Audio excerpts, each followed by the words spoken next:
number ED107081.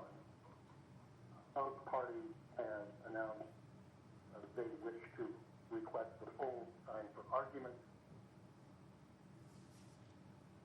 Mr. Schramm, you may begin.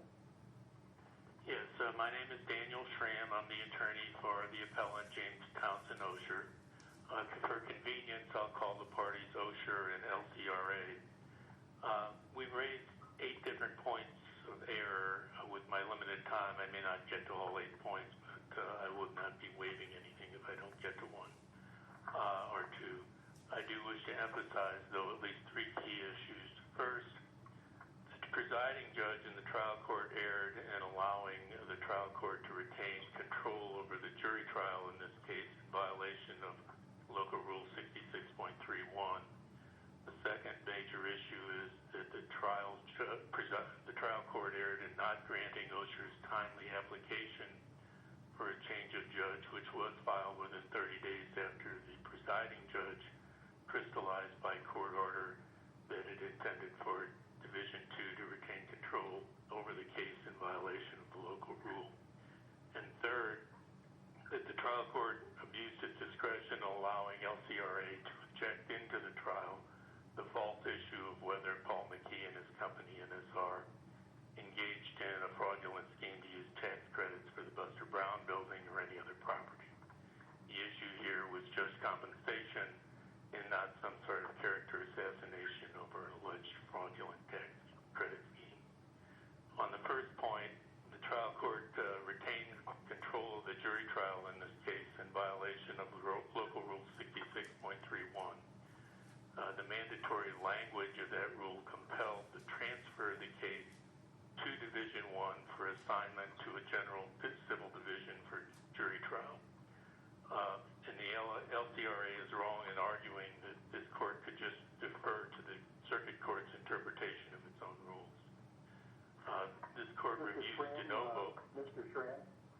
Yes. This is Judge Hess. Is Rule 66.3.1 in tension with the other local rule 6.2.1? Yes, and I think that I think the LCRA is wrong in arguing that you could defer to 66.2 and allow that to trump 66.31. The court must reconcile any apparent conflict in the rules if it's reasonably possible to do so. And 66.2 and 66.31 are easily reconciled without nullifying 66.31. 66.2 merely maintains the prior assignment to the judge who entered the order of condemnation at the point when the exceptions are filed and subfiles are created. But for purposes of the later jury trial, 66.31 compels a different result. So where exceptions are filed and the question of the jury trial is presented under the statutes, 66.31 compels transfer to Division 1 for assignment to a general division for the jury trial. And neither the presiding judge nor the trial court was free to use the assignment order from back in 2015 to essentially trump 66.31.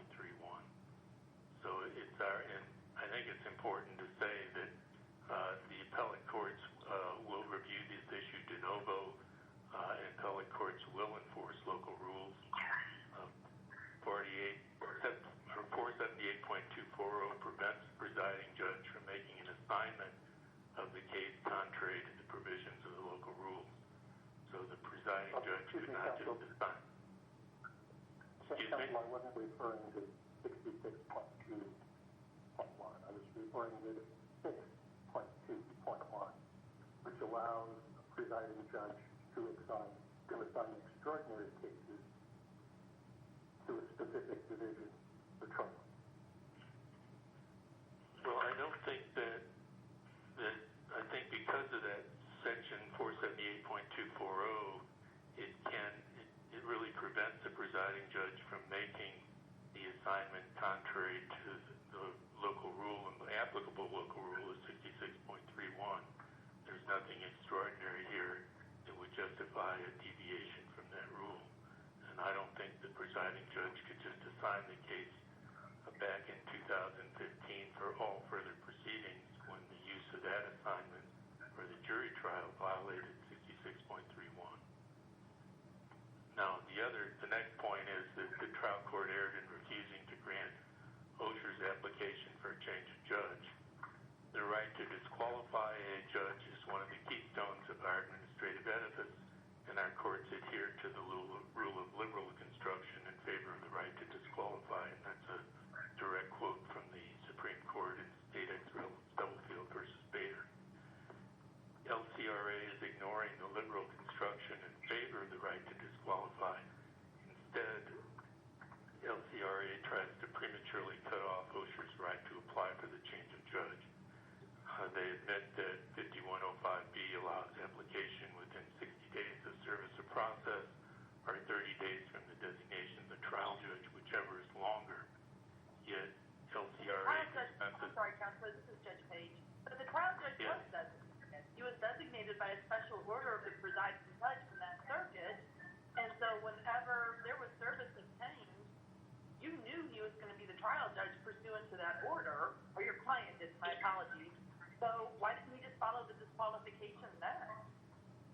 Well, because we didn't know. I mean, under the 66.31, that designation of him was not a designation of Division II as the trial judge. It was simply the order under 66.2 that the file would remain with the judge who ordered the condemnation. That was not a designation of the trial judge. So we can't argue that Osher lost his 30-day option before the property was even taken. That's just not reasonable. Now, LCRA tries to avoid any due process concerns by arguing that the date of filing of the judicial transfer controls over the date when the parties are notified.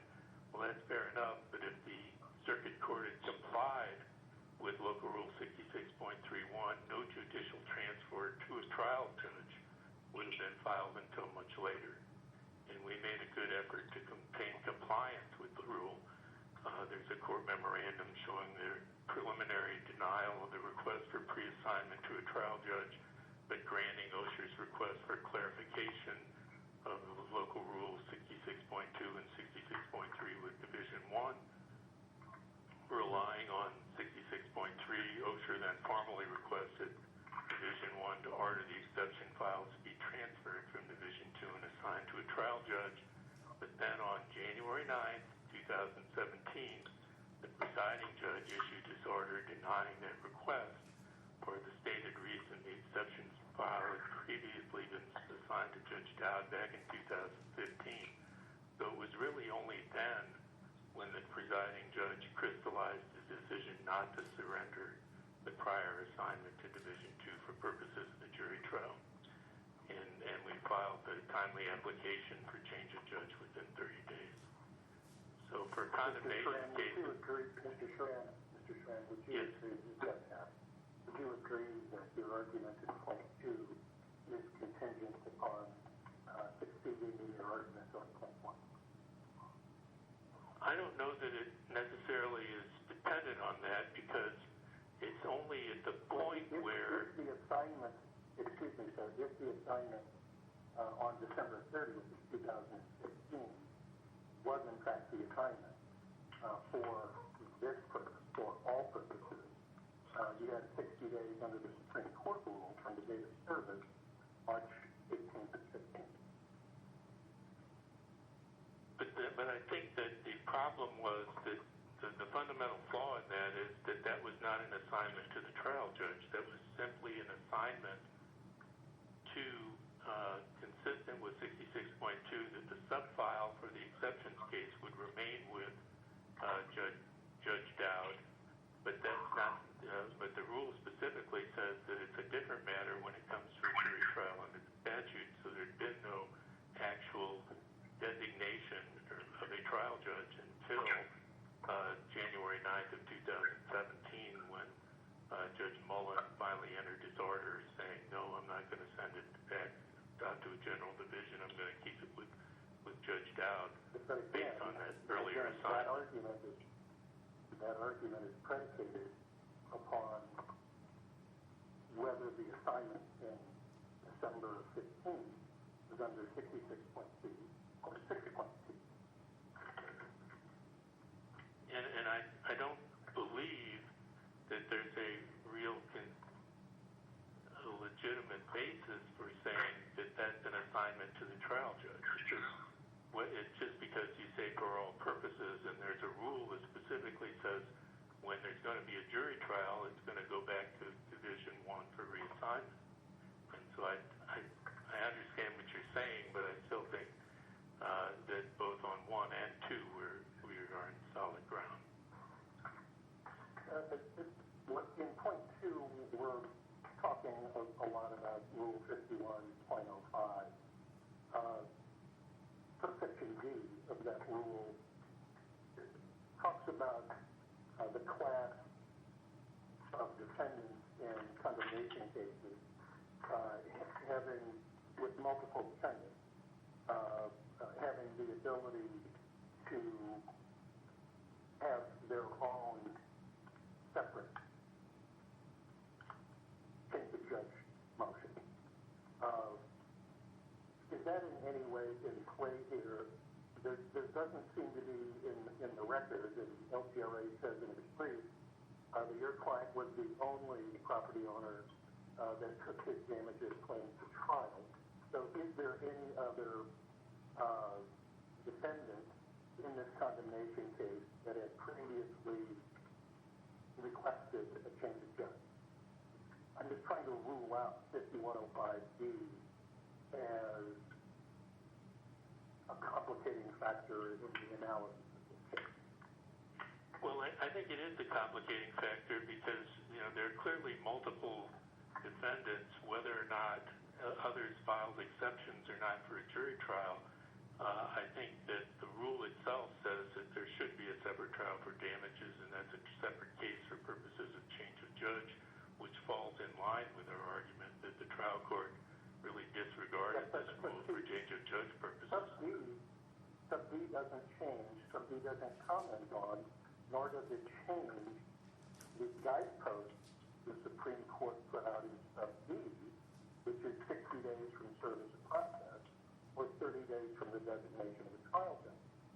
So if it's 30 days from the designation of the trial judge, if some previous defendant had asked for a change of judge and that was granted, there'd be a new designation, and other members of the defendant class could file another change. But that did not occur here, correct? No, that did not occur, as far as I know. But I still think that because of the liberal construction required in favor of disqualification, that earlier order from 2015 cannot be regarded as being transferred to a trial judge because of the local rules, and that the trial court erred in not granting the application. But Sub D on its own, this does not change the timing set out by the Supreme Court in Sub D, correct? Well, it only changes insofar as it makes clear that if there are multiple defendants, that each one gets its separate opportunity to file the application for change of judge. Right. So if there is a designation of a new judge because some other defendant in the class asked for a change, that's a new designation, and there's another 30 days for the other defendant. Right, but there's no different class that's really in contention here. That it's only Mr. Osher, and he was not given his right to apply for a change of judge, but within the proper time frame when it became clear that Division 2 was going to get the case for purposes of the jury trial, and that wasn't clear until early 2017. I do want to move on to my 8th point, which is that the trial court abused its discretion allowing LCRA to engage in really an assassination of the character of Paul McKee. Sole issue in this case was judge compensation, not whether McKee or NSR engaged in any fraudulent scheme to use the tax credits for the Buster Brown building, and certainly not any other property. An appellate court will reverse a jury award in a condemnation case if the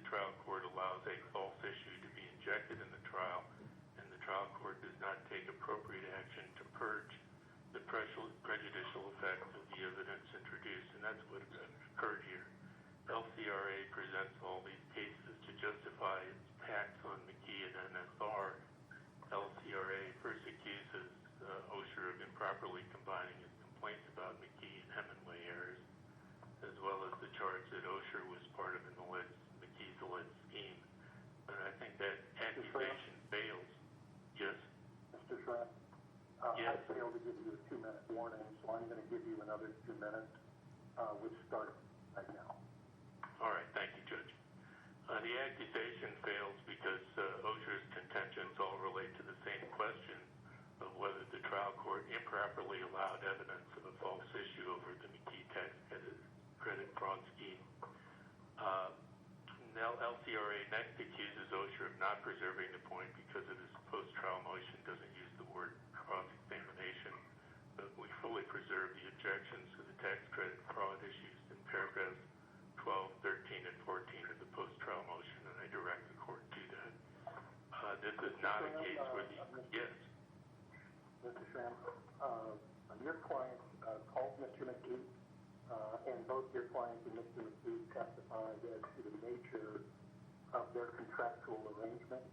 Your client used that contract as a comparator for value, so why isn't the cross-examination on the nature of the contract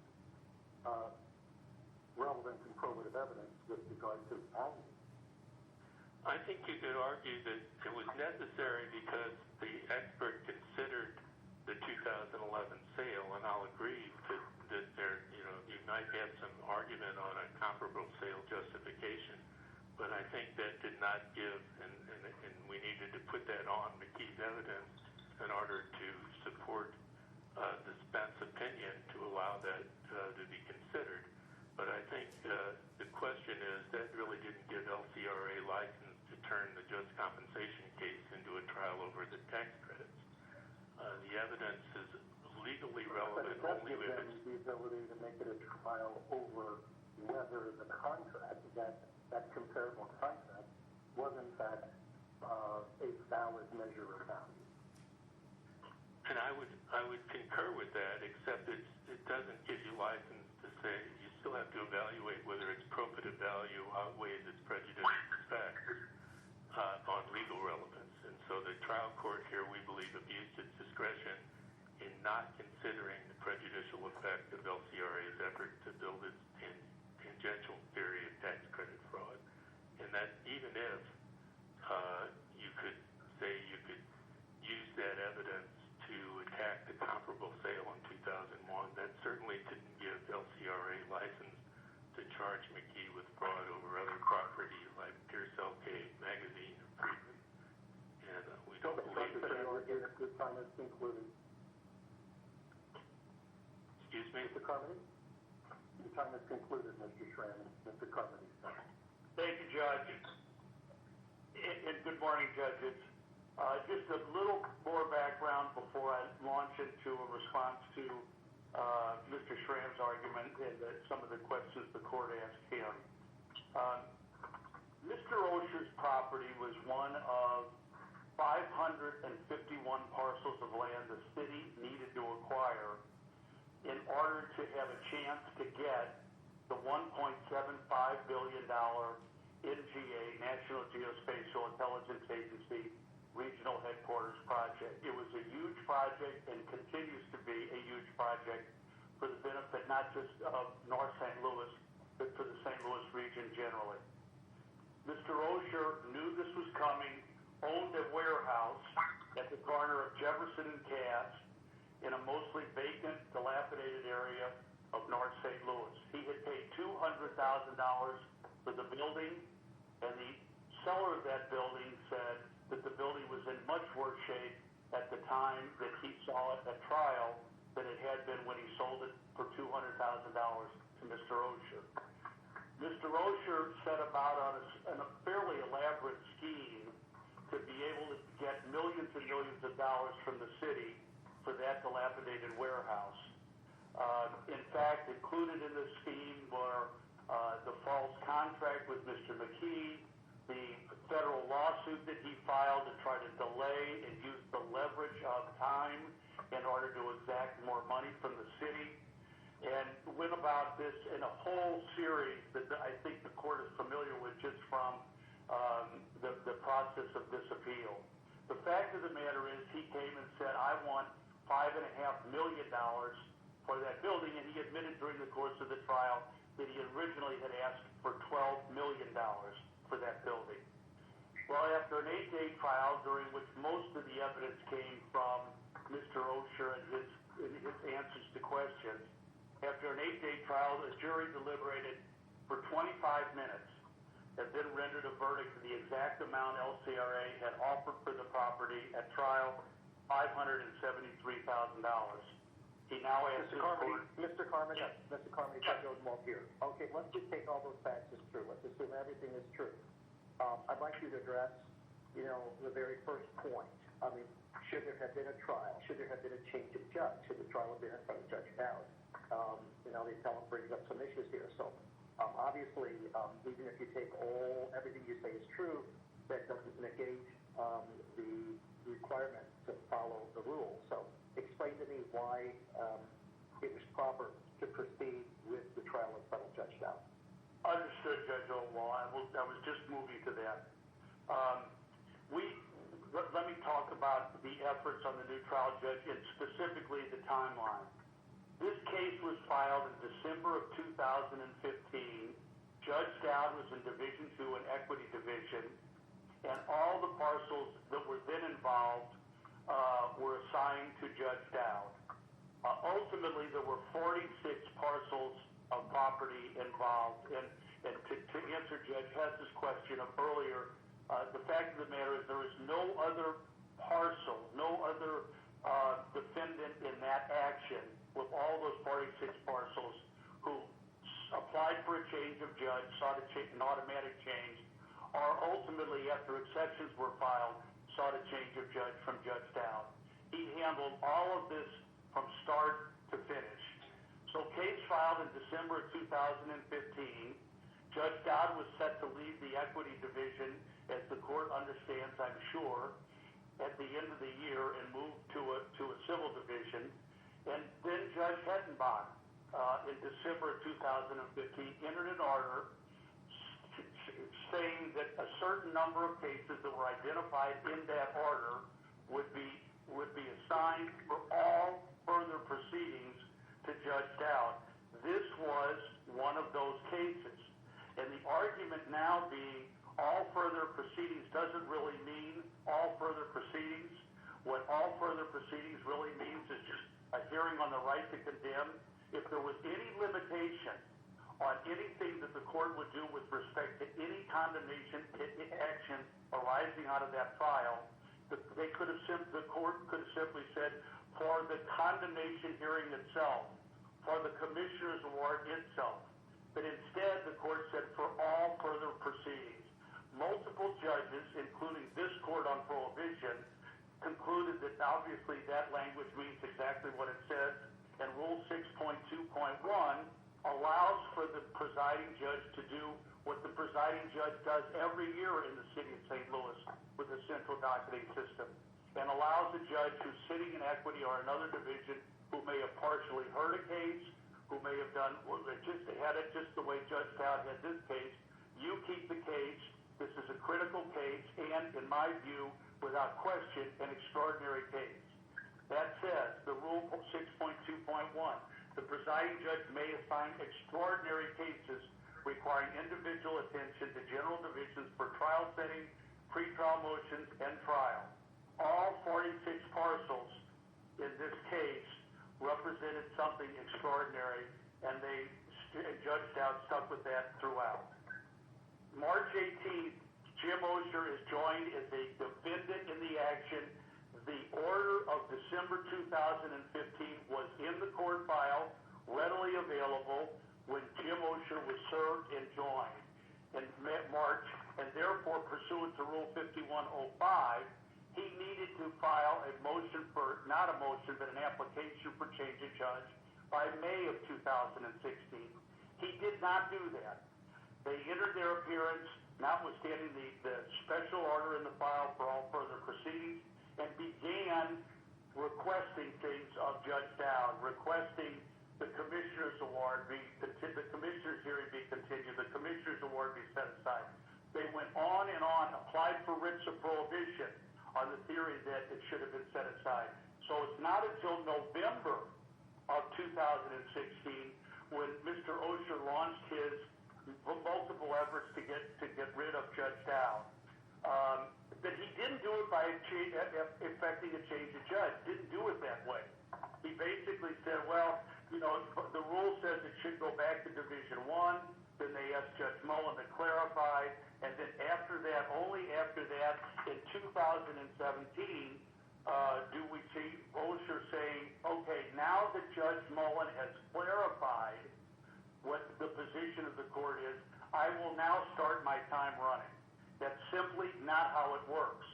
A defendant in a case, a plaintiff in a case, cannot simply go to the court, get rulings, and then pursue different avenues of relief, and then come back and say, now that I've pursued all those avenues of relief, and I've failed in all those efforts, I'm now going to seek a change of judge and suggest that the clock doesn't start clicking until now.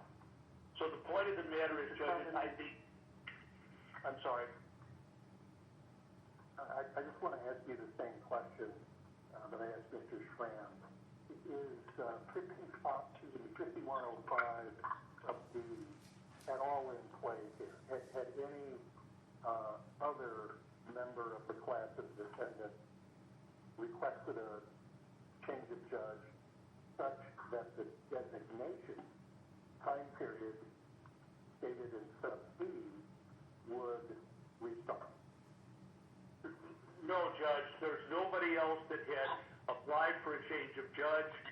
And I understand what you're saying. Typically, exceptions are filed, and then as a consequence of those exceptions being filed, there triggers, if the trial judge changes, then you can go ahead and file. But, in Jefferson County, obviously, and other counties outstate, the trial judge who gets the original condemnation action keeps it and tries even the exceptions case.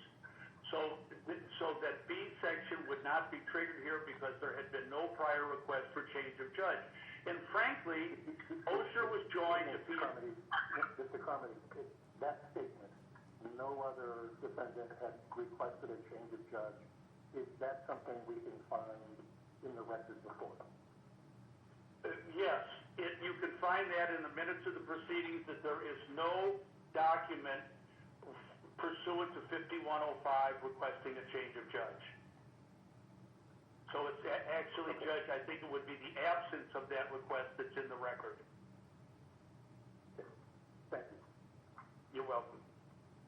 So the fact of the matter is, what is dispositive is that ruling in the assignment in December of 2015, which clearly sets forth the pattern going forward, and indeed other cases, other exception cases, proceeded through discovery and resolution, including another one where Mr. Osher's counsel represented a co-defendant, Charles Rosine, which went through without any suggestion that Judge Dowd could be disqualified or a change taken at that time. So, any other questions? If there are no other questions on the change of judge issue, I think I would proceed to the other point that he's argued, which is the Paul McKee issue. As Judge Hess pointed out specifically, we have a situation in this case where there was a sale of the property, a purported sale of the property for $3.75 million. I won't go into all the details regarding that. Suffice it to say that the Attorney General filed a lawsuit thereafter. Did somebody want to ask the question? I'm sorry. Okay. I don't think anybody did. I'm hearing a slight echo on somebody's phone, but I did not hear a question. Okay. The fact of the matter is that this was clearly a fraudulent transaction. No question about it. It was not deemed that, though, by Mr. Osher and by Mr. McKee. Mr. Osher testified during his direct testimony. You should award a floor of $3.75 million because I sold it for that in 2011. And the fact of the matter is, if we went into that sale, we cross-examined Mr. Osher, and then before they rested, they came and said, we want Mr. McKee to testify. And we said, because the trial is dragging on so long, and this is in the record, because the trial is dragging on so long, why don't we just introduce portions of his deposition transcript and that's it? The counsel for Mr. Osher insisted that Mr. McKee come forward and testify, and said that once, if she's allowed to bring him forward, anything that we want to do with him is fair game. We could have whatever we wanted from him. Well, in point of fact, then, what happened was is that Mr. Osher's appraiser, both used this as a comparable sale, and we are entitled to probe comparable sales and whether they are truly arm's length transactions. What occurred thereafter was much bantering back and forth when Mr. McKee took the stand, testified on direct examination. This was a legitimate sale. There was nothing fraudulent. Even though it sold for $3.75 million, why is it that we have Mr. Osher here with the property rather than Mr. McKee, you may be asking? Well, it's because the sale was fraudulent. And the timeline for this case is that in November of 2015, LCRA sent McKee, as the then owner of the property, arguably. Yes. Mr. Carmody, excuse me, I just wanted to give you the 2-minute warning. Okay, thank you. LCRA sent McKee the notice, and then they unwound the transaction. Mr. McKee conveyed it back to Osher, and the testimony at trial was he would be in a better situation to get more money out of the city in a condemnation case than Paul McKee. That all came out during the course of the evidence. So the reality is, judges, is that $3.75 million and all of the cross-examination, I think you can see and infer from the jury verdict, was absolutely critical to what went on. And that Mr. Osher testified, notwithstanding this arm's length transaction, that he had entered into an agreement with Paul McKee that they would put whatever price they wanted to put, and that they would then split the tax credits that they would get from the state of Missouri. And that's precisely what happened. They got half of the $3.7 million in cash that they split between themselves, and that was the quote-unquote sale of the property. So I think that was absolutely critical evidence that ought to have been raised or deserved to be raised, and there's nothing erroneous about it. And unless there are any other questions, I know my time is up. Thank you, Counselor. Mr. Thank you, Judge. All right. In rebuttal, I just, first several minutes of counsel's argument was sort of re-arguing the underlying facts of the case. But as Judge Aldenwald indicated, even if everything he says is true, he still needs to address the issues that we raised in our brief. And finally, when they got to that, the gist of it seems to be that reliance upon some extraordinary evidence, just because Judge Dowd was leaving the equity bench, that somehow under 6.2, the presiding judge could give him assignment of all cases for all purposes, when in fact that general assignment is no more than consistent with 66.2 that treats it as just an assignment of all the subfiles when exceptions are filed.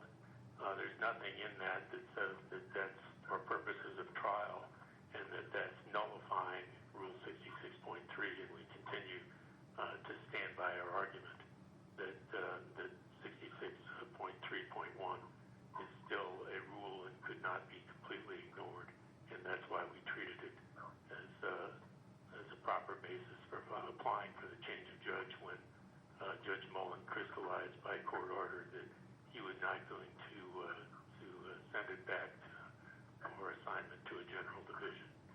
And the other point is that the counsel argues that both this court and the Supreme Court have already rejected these same arguments in various writ petitions. But as we point out, the discretionary decision to dismiss an extraordinary writ decides no issue on the merits, and this court certainly is not barred from considering the violation of 66.31 by any decision to deny an extraordinary writ.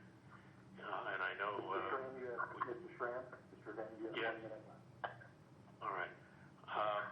I do think that going in, and again, into the issue about even if the argument is justified, that you can get into some of the